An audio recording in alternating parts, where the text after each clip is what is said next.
There's something intoxicating about scalping. The speed, the action, the immediate feedback. You take a trade, you're out 30 seconds later with a win. Dopamine hits. You feel alive. You feel like a real trader. And that's exactly the problem. Most traders who get hooked on scalping never develop the skills that actually make money long term. They mistake activity for progress. They confuse excitement for edge. And by the time they realize what's happened, they've wasted months or years practicing the wrong things. Let's talk about why scalping feels so right, but quietly sabotages your development as a trader. The hidden costs nobody mentions, the psychological trap that keeps you addicted, and how to know if you're scalping for the right reasons or the wrong ones. Here's what happens when you start scalping. You place a trade. 20 seconds later, you're up $15. You close it. Your brain floods with dopamine. It feels incredible. You just made money faster than most people make it in an hour at their job. So you do it again, and again, and again. Before you know it, you've taken 47 trades in a single session. You're exhausted, your eyes hurt, but you can't stop because each trade gives you that little hit of satisfaction. This isn't trading. This is your brain getting hijacked by the same reward mechanism that makes slot machines so addictive. And just like slot machines, the house always wins in the long run. The problem isn't that scalping can't be profitable. Some traders make it work. The problem is that the psychological experience of scalping is so compelling that it stops you from developing the skills that actually matter. You're practicing fast execution. You should be practicing patience. You're training yourself to react to noise. You should be learning to identify real opportunities. You're getting dopamine hits from activity. You should be building confidence in your analysis. The math nobody talks about. Let's get real about the numbers, because this is where most scalpers lie to themselves. You're targeting $10 to $30 per trade, maybe $50 if you're feeling aggressive. You're taking 30, 40, sometimes 60 trades a day. On a good day, you might be up $400 or $500. Feels incredible, right? Now let's look at what that actually cost you. Every trade costs you money. The spread, the commission, the slippage. Let's say you're paying $2 per trade all in. That's conservative for most retail brokers. 50 trades means $100 in costs. On a $500 win day, that's 20% of your profit going to your broker. But it gets worse, because you're not winning all 50 trades. Maybe you win 28 and lose 22. Those losses also cost you money to enter and exit. So you're actually paying closer to $200 or $300 in trading costs on days when you take that many trades. Think about that. You're working 4, 5, sometimes 6 hours straight, eyes glued to the screen, heart rate elevated, making split-second decisions, and a huge chunk of your profit is just going to transaction costs. The swing trader who takes 2 trades that day and makes $500, their transaction costs are $8. They spent 30 minutes managing their positions and the rest of their day doing literally anything else. Same profit, completely different life, completely different stress level, and dramatically different efficiency. Here's what nobody tells you about scalping when you're starting out. It teaches you the wrong skills. Scalping rewards speed.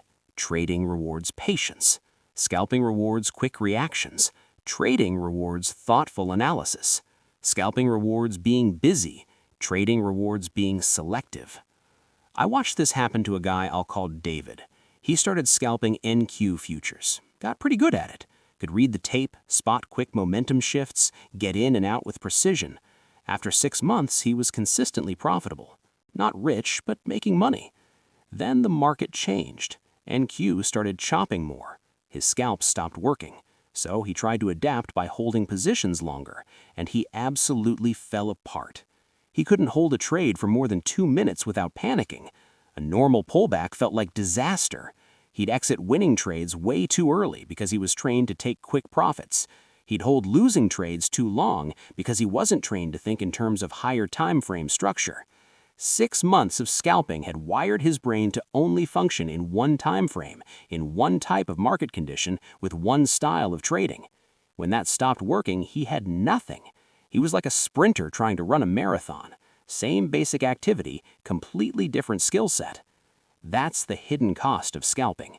You're not learning to trade. You're learning to scalp, and those skills don't transfer. Your attention is a limited resource. This is neuroscience, not motivation talk. Your brain can only maintain high-level focus for so long before it starts making mistakes. When you're scalping, you're burning through your attention budget incredibly fast. Every trade requires decision-making, entry, management, exit. Multiply that by 40 or 50 trades, and you've made hundreds of decisions in a single session. By trade 30, you're not making the same quality decisions you made on trade 3. Your brain is tired. You start making sloppy entries. You start ignoring your rules. You start revenge trading. You start taking setups you'd never take if you were fresh. I've seen traders have incredible win rates for their first 15 trades of the day, then completely blow up their progress on trades 16 through 40. They literally would have been better off stopping after an hour. Compare that to swing trading, or even day trading with fewer setups. You take 2 or 3 high-quality trades. Each one gets your full attention. You're making decisions from a clear, focused mental state. You're not exhausted. You're not running on fumes. The swing trader who takes 1 trade every other day, every single trade gets their absolute best thinking. No mental fatigue, no decision fatigue, just fresh, clear analysis every time. Scalpers are burning through their most valuable resource, their attention, on dozens of mediocre setups when they could be saving it for a handful of exceptional ones. Here's something that wrecks scalpers that they never see coming. Scalping only works in specific market conditions: high volume, decent volatility, clear momentum. When those conditions exist, scalping can feel like printing money. But markets change. Sometimes you get low volume chop for weeks. Sometimes volatility dies. Sometimes the instruments you scalp just go dead. And when that happens, scalpers have nothing. They don't know how to adapt because they've only ever learned one game. They keep scalping because it's all they know. But now they're scalping in terrible conditions, so they lose money, get frustrated, blow up their confidence.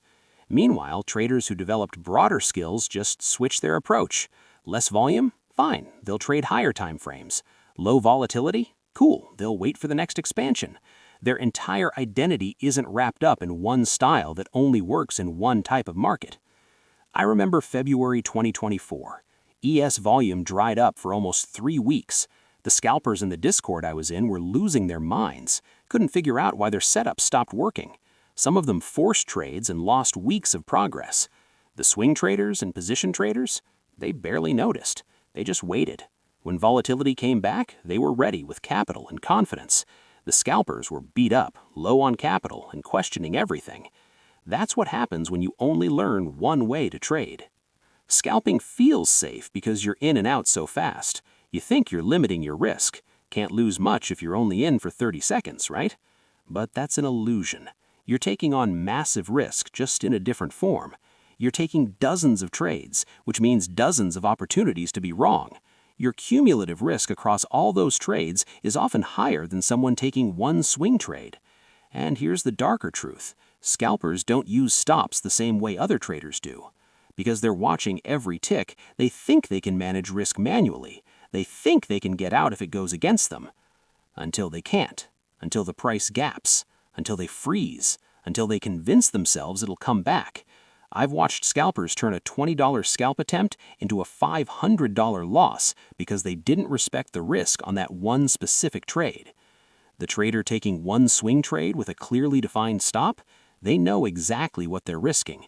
They accept it. They're not pretending they can control every tick. Look, I'm not saying scalping is evil or that nobody should do it. Some people genuinely thrive with it. But you need to be honest about why you're doing it. Are you scalping because you've mastered slower time frames and want to add another skill? Good reason. Are you scalping because you have significant capital and small percentage gains on high volume actually make sense for your account size? Good reason.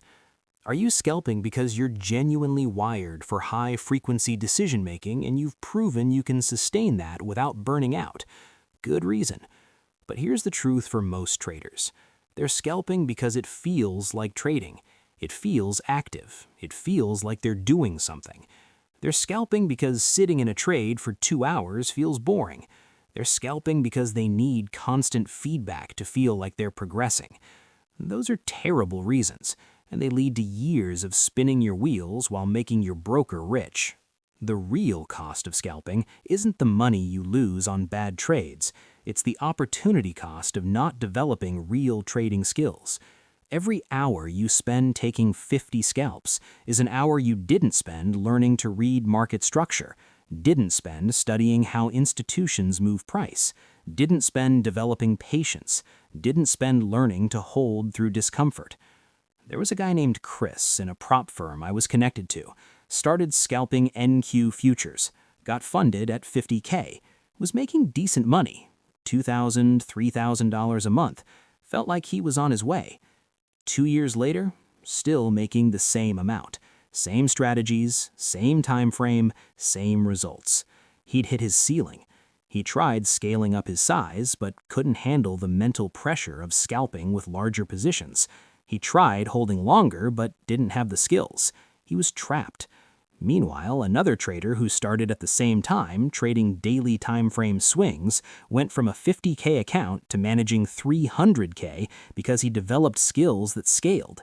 His edge got better over time. His position sizing could increase. His stress stayed manageable. Chris burned out after 3 years, walked away from trading, said it wasn't for him. But it wasn't that trading wasn't for him, it was that he'd spent 3 years practicing a style that couldn't scale with his goals.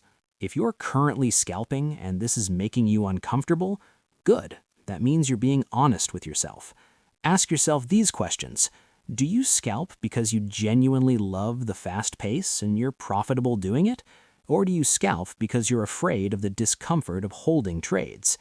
Are your scalping profits actually meaningful after costs, or are you working incredibly hard for modest returns? Are you developing skills that will serve you for years, or are you just getting really good at one thing that might stop working? Can you stop scalping for a week without feeling anxious, or does the idea of not trading actively make you uncomfortable? Your answers matter. Because if you're scalping for the wrong reasons, every day you continue is a day you're not developing the skills that actually build wealth in trading. Trading isn't about being busy. It's not about activity. It's about finding edges and executing them with discipline. Sometimes that's fast, sometimes that's slow, but it's always intentional. Scalping can feel like you're really trading, all that action, all that decision-making, all those little wins. But feeling like a trader and being a profitable trader are two different things. The question is, which one are you actually chasing?